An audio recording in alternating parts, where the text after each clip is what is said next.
Roll 7, take 9. How did you go about getting that story of the Khmer Rouge when they were held up in the border with Thailand and Cambodia? The Cambodian. With the Cambodian soldiers. How did you get that story of the Cambodian soldiers who were held up in the border area of Cambodia, Thailand? Yes, well, when Cambodia fell, I knew Cambodia very well geographically, you know, I'd walked over just about all of it.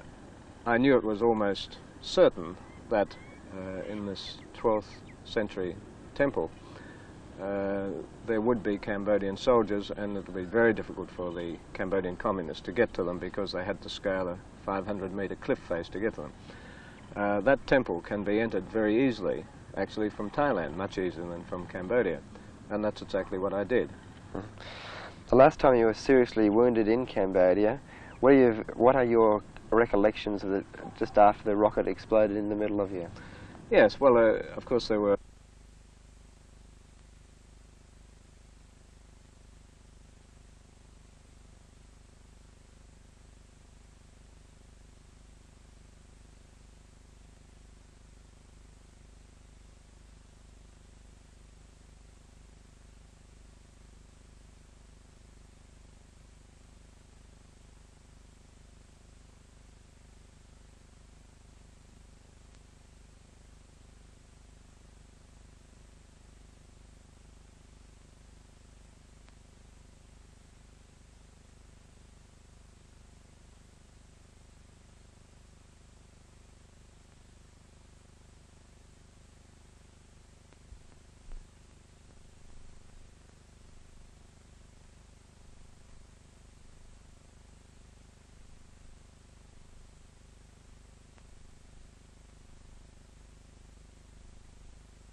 Did you stay in Saigon because you'd got out of Phnom Penh with the last helicopter that took off?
Okay.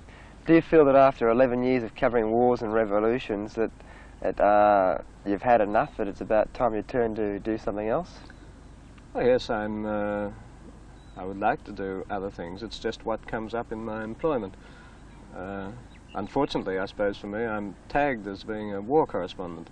That's not necessarily so, because for the first years of my working life I was doing documentary filming in Tasmania, and that was pretty quiet, but nevertheless interesting. Can you see yourself as a businessman? Well, not really. I've had no experience of that, and I don't Your think wife? I've got the head for that. Your wife seems to think that you might make a good Yes, businessman. but wives are prejudiced. And, Is there any aspect of yourself that you don't share with anyone else? yes, there are. Mm-hmm. So I'm not going to share with you either. With the general area, though, what that is? My very personal life, yes, and deep attitudes, if that's the way to describe it. Uh-huh. Right. If you were asked to make an objective assessment of your faults, what would you say they were?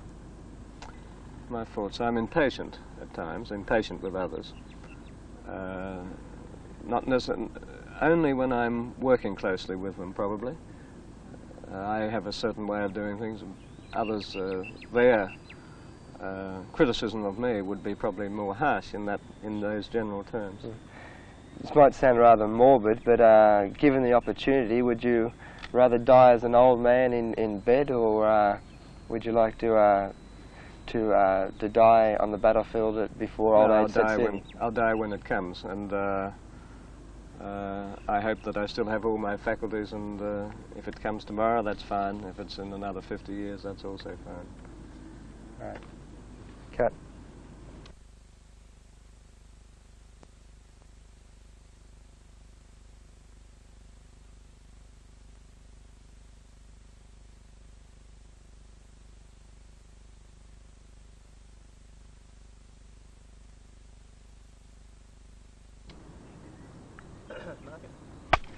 Take 10. What are your future plans now? I never make any plans. I've never made a plan for even a month ahead. Maybe for tomorrow and next week, but not any further than that. Simply because life, fate is too fickle? Yes, I've seen many people make plans, and they tend to go wrong.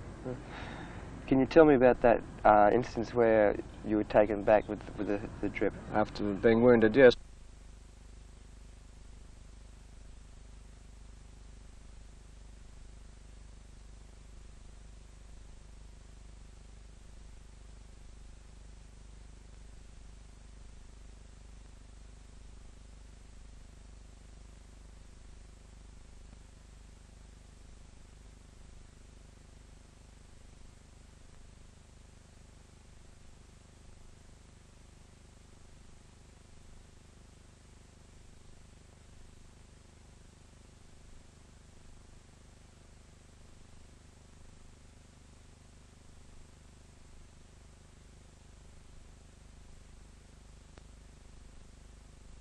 And that's what they did. And that's what they did, yes.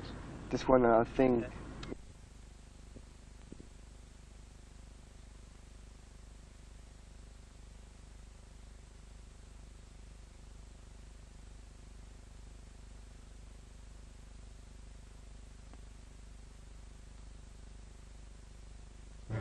Target. Take 11, roll 7. She's got red bricks in here. Probably can we go to play international? Out of the way, Cliff, out of the way, Cliff. I think they want you on camera too. I think they want you on camera too. At the airport.